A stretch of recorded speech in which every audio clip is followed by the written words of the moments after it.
সকলকে স্বাগত জানাই আমাদের জ্ঞান দিগন্ত ইউটিউব চ্যানেলে। আজকে আমরা বৃত্তি পরীক্ষামূলক কিছু প্রশ্নপত্র নিয়ে আলোচনা করব। আমাদের আলোচ্য বিষয়টি হচ্ছে গণিত। সেখান থেকে আজকে আমরা নমুনা প্রশ্নপত্র 3 আমরা সমাধান করব। তো চলো সরাসরি প্রশ্নের দিকে যাওয়া যাক। প্রথম প্রশ্নটি হচ্ছে, রাত 11টা বাজলে 24 ঘন্টার ঘড়িতে সময় কত হবে?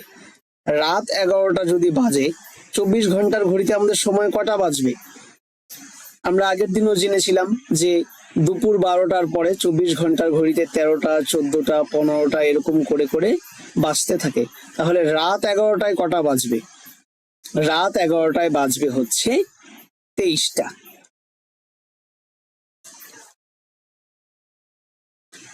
পরবর্তী প্রশ্ন, একটি মৌলিক সংখ্যার উৎপাদকের সংখ্যা ড্যাশটি।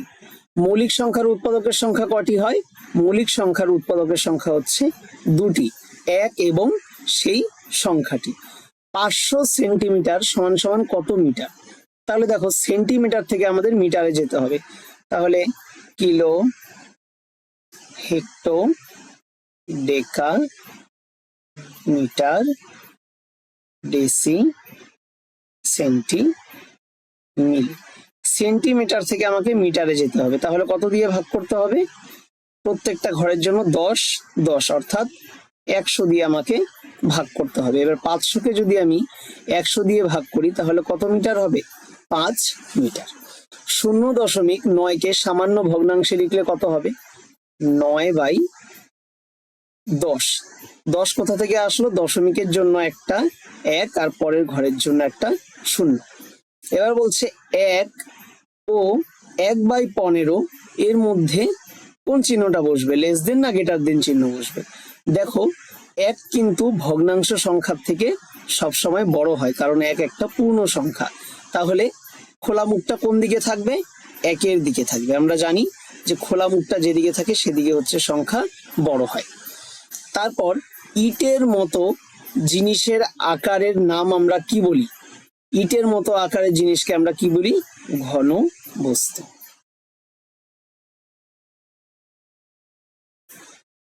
দু 2023 সালের ফেব্রুয়ারি মাস ড্যাশ দিনে। 2023 সাল আমরা দেখে বুঝতে পারলাম যে এটা কি একটা লিপ ইয়ার সাল নয়। তাহলে 2023 সালের ফেব্রুয়ারি মাস কত দিনে হবে? 28 দিনেই হবে। মিটার হলো ড্যাশ পরিমাপের একক। মিটার হচ্ছে দৈর্ঘ্য পরিমাপের একক। এবার যদি বলতো লিটার, লিটার কি পরিমাপের একক? লিটার হচ্ছে তরল জিনিস যেগুলো, সেগুলো পরিমাপের একক হচ্ছে লিটার। তরল পদার্থ, তরল পদার্থ। এবার যদি বলে যে কিলোগ্রাম বা গ্রাম, গ্রাম কি পরিমাপের একক? এটা হচ্ছে ওজন পরিমাপের একক।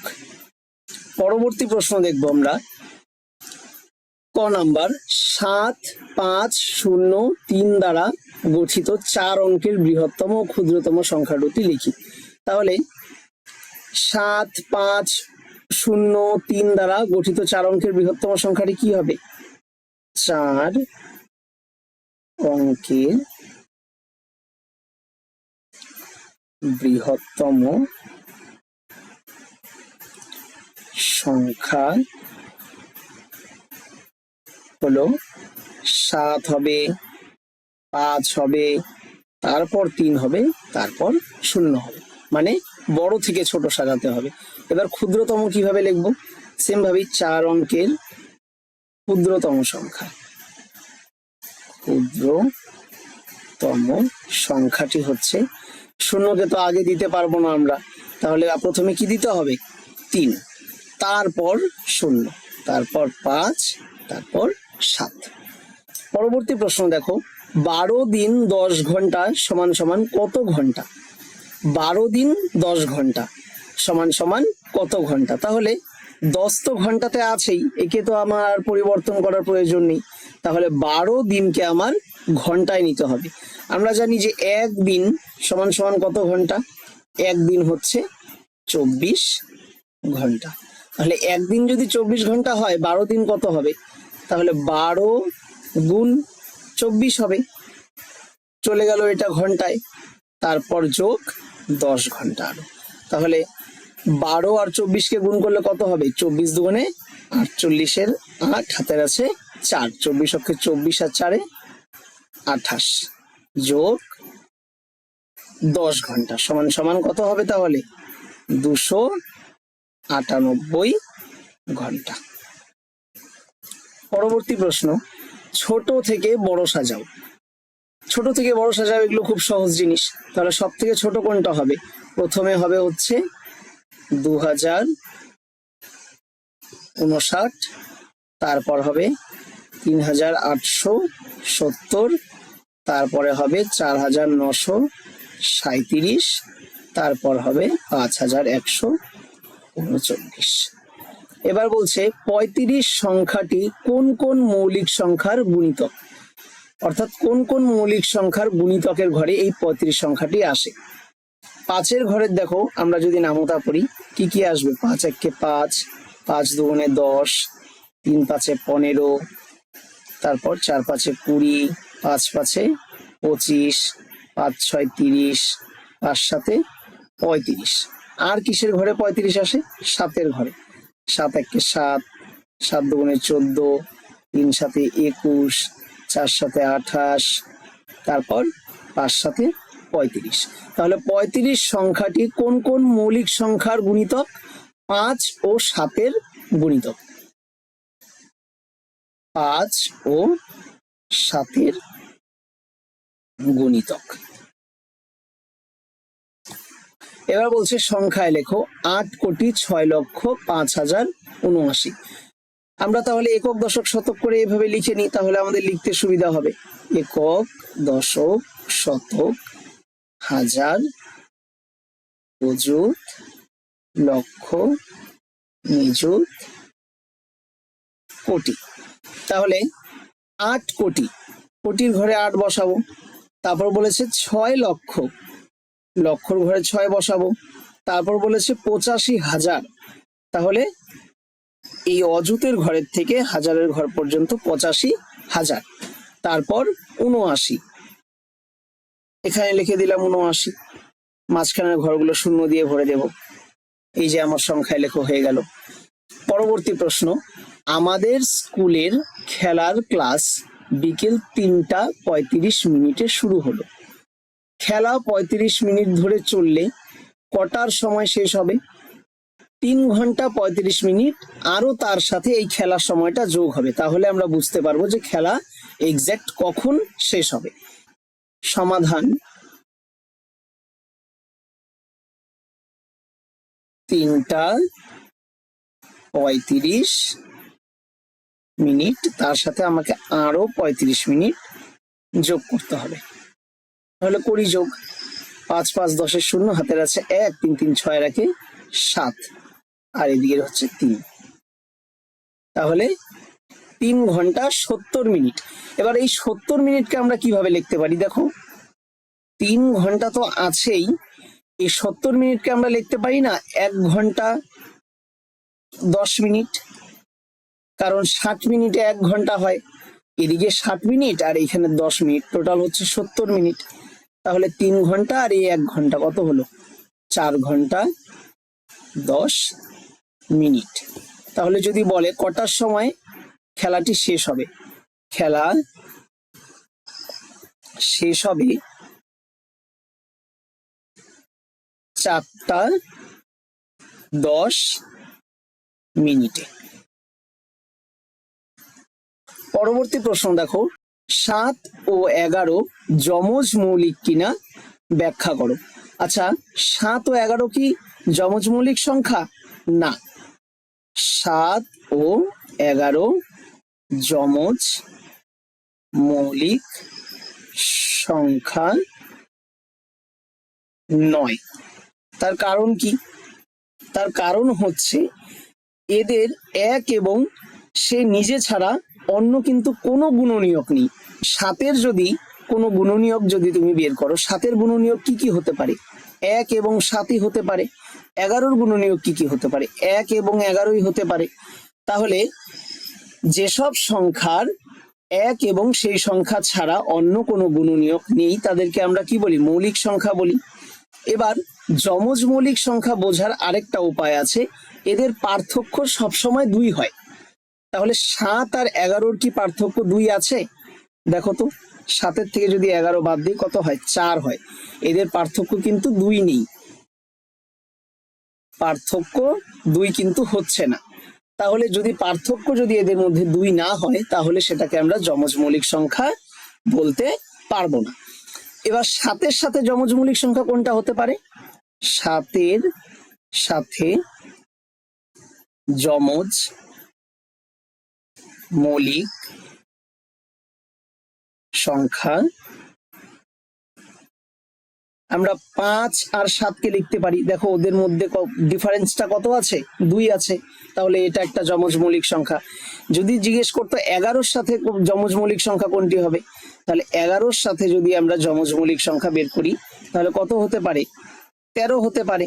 কারণ 11 আর 13 এরা যমজ মৌলিক সংখ্যা হতে পারে, কারণ এদের মধ্যে ডিফারেন্সটা কত আছে? 2 আছে। তাহলে এদেরকে আমরা যমজ মৌলিক সংখ্যা বলতে পারবো। পরবর্তী প্রশ্ন দেখো, 1-এর থেকে 3/7-কে আমাকে বিয়োগ করতে হবে। তাহলে 1-এর নিচে কিছু নেই মানে কি, আমি একটা 1 ধরে নিতে পারি। তাহলে 1 আর 7-এর লসাগু কত হবে? 7। 1 দিয়ে যদি 7-কে ভাগ করি 7, 7 দিয়ে উপরে 1-কে গুণ করলে 7 হবে। 7 দিয়ে যদি 7-কে ভাগ করি 1, 1 দিয়ে উপরে 3-কে গুণ করলে 3। তাহলে কত হচ্ছে?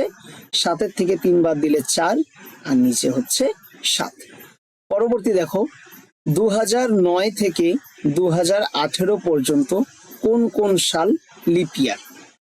এবার দেখো 2009 থেকে বলছে, তাহলে 2009-কে কি 4 দিয়ে ভাগ যাবে? যাবে না। তাহলে 2009 একটা লিপ ইয়ার নয়। তারপরে 2010, একেও 4 দিয়ে ভাগ যাবে না, তাহলে এটাও হবে না। 2011, একেও 4 দিয়ে ভাগ যাবে না, তাহলে এটাও লিপ ইয়ার নয়। 2012, একে ভাগ যাবে 4 দিয়ে, তাহলে এটা একটা লিপ ইয়ার হলো। তারপর 2013-কেও যাবে না 4 দিয়ে, তাহলে এটাও লিপ ইয়ার নয়।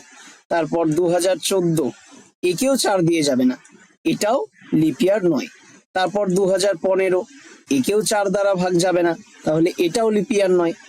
2016, একে আবার 4 দিয়ে ভাগ যাবে, তাহলে এটাও কি একটা লিপ ইয়ার। তারপর 2017, একেও 4 দ্বারা ভাগ যাবে না, তাহলে এটাও লিপ ইয়ার নয়। 2018, একেও 4 দ্বারা ভাগ যাবে না, তাহলে এটাও লিপ ইয়ার নয়। তাহলে 2009 থেকে 2018 পর্যন্ত কোন কোন সাল লিপ ইয়ার? 2009 থেকে 2018 পর্যন্ত লিপ ইয়ার সাল হলো 2012 আর 2016। পরবর্তী প্রশ্ন দেখো, শূন্যস্থান পূরণ করতে বলেছে। আমরা আগের দিনও করেছি যে কোনো একটা ভগ্নাংশকে আমরা ধরে করব। এবার দেখো এখানে 100/80 আছে। আচ্ছা, 100/80-কে আমরা লঘিষ্ঠ আকারে প্রকাশ করে নিই তো। সবার প্রথমে 0 0 কাটা, 2 দিয়ে যদি কাটি 5, 2 দিয়ে যদি কাটি 4, তাহলে আমার ভগ্নাংশটা কত আসলো? 5/4। আমরা এটাকে 5/4 হিসেবে ধরে আমরা প্রত্যেকটা শূন্যস্থান পূরণ করব। এবার দেখো এটা 5-এর কত গুণ আছে? 20 গুণ। এবার নিচেও দেখো 4-এরও 20 গুণ কিন্তু 80। এবার 4-এর এটা কত গুণ? 10 গুণ। তাহলে ওপরে 5-এর এটা কত গুণ হবে? 10 গুণ। 5 10-এ 50। এবার দেখো এটা কত আছে? 5-এর 1 গুণ। তাহলে এটাও কত হবে? 4-এর 1 গুণ হবে, তাহলে 4 হবে। এবার দেখো 4-এর 20 কত গুণ? 4-এর 20 কত গুণ? 5 গুণ। তাহলে ওপরে 5-এর কত গুণ হবে? এখানেও 5 গুণ হবে। 5 5-এ 25। পরবর্তী প্রশ্ন দেখো, 4 অঙ্কের বৃহত্তম সংখ্যা থেকে 4 অঙ্কের ক্ষুদ্রতম সংখ্যার বিয়োগফল আমাকে নির্ণয় করতে বলছে। তাহলে 4 অঙ্কের বৃহত্তম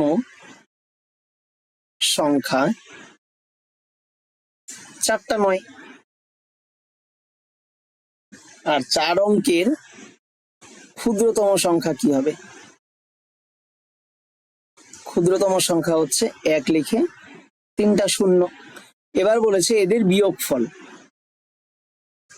তাহলে 9999 থেকে যদি আমি 1000কে বিয়োগ করি কত আসবে? 9 9 9 8। সুতরাং বিয়োগফল কত হবে? বিয়োগফল সমান সমান 8999। পরবর্তী প্রশ্ন দেখো, 5 মিটার 50 মিটার 5 সেন্টিমিটার সমান সমান কত সেন্টিমিটার? তাহলে মিটারকে আগে আমাকে সেন্টিমিটারে পরিণত করতে হবে, আর এই 5 সেন্টিমিটার তো সেন্টিমিটারই আছে, তাহলে একে তো পরিবর্তন করার প্রয়োজন নেই। আমাকে 50 মিটারকে সেন্টিমিটারে পরিণত করতে হবে। তাহলে মিটার থেকে যদি আমি সেন্টিমিটারে যাই, কিলো, হেক্টর, ডেকা, মিটার, ডেসি, সেন্ট, অর্থাৎ সেন্টিমিটারে যদি আমি মিটার থেকে যাই তাহলে কত দিয়ে গুণ করতে হবে? 100 দিয়ে, কারণ প্রত্যেকটা ঘরের জন্য কত 10 10 দিয়ে আমরা গুণ করি। তাহলে 50 গুণ 100, এটা সেন্টিমিটারে পরিণত হয়ে গেল। আর থাকলো হচ্ছে 5 সেন্টিমিটার। তাহলে 50 দিয়ে যদি 100কে গুণ করি কত হচ্ছে? 5000 যোগ আরো 5 সেন্টিমিটার সমান সমান 5005 সেন্টিমিটার। দুটি সংখ্যার গুণফল বলেছে 576। একটি সংখ্যা 24 হলে অপর সংখ্যাটি কত? তাহলে দুটি সংখ্যার গুণফল যদি এত হয় তাহলে একটি সংখ্যা যদি 24 হয় অপর সংখ্যাটি কিভাবে বের করব? তাহলে দেখো,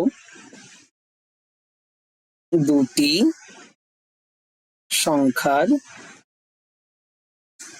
গুণফল সমান সমান কি হবে? 24 গুণ অপর সংখ্যা, কারণ এই দুটি সংখ্যাই তো গুণ করে আমার 576 এসছে। তাহলে দুটি সংখ্যার গুণফল কত দেওয়া আছে? 576 সমান সমান 24 গুণ অপর সংখ্যা। এবার যখন আমি এই অপর সংখ্যাটা বের করব, অপর সংখ্যা যখন আমি বের করব তখন কি করতে হবে? 576কে আমার 24 দিয়ে ভাগ করতে হবে। এবার 576কে আমরা 24 দিয়ে ভাগ করে নিই। 576কে যখন 24 দিয়ে ভাগ করব, 24 অক্ষে 24, 24 দুগুণে 48, বিয়োগ করলে কত হবে? 9, হাতের 1 আছে 5, 6 কেটে নামাবো, 4 24 96। তাহলে অপর সংখ্যাটি কত হলো? 24। তাহলে ভিডিওটি আজকে এখানেই শেষ করছি। আশা করি তোমরা সমস্ত অঙ্কগুলো সবাই সহজ সরল ভাষায় বুঝতে পেরেছো। ভিডিওটি ভালো লাগলে অবশ্যই লাইক করে দিও এবং সবার সাথে শেয়ার করে দিও। আর এরকমই ভিডিও পেতে আমাদের চ্যানেলটিকে সাবস্ক্রাইব করে রেখো। দেখা হচ্ছে পরের ভিডিওতে। সকলে ভালো থেকো, ধন্যবাদ।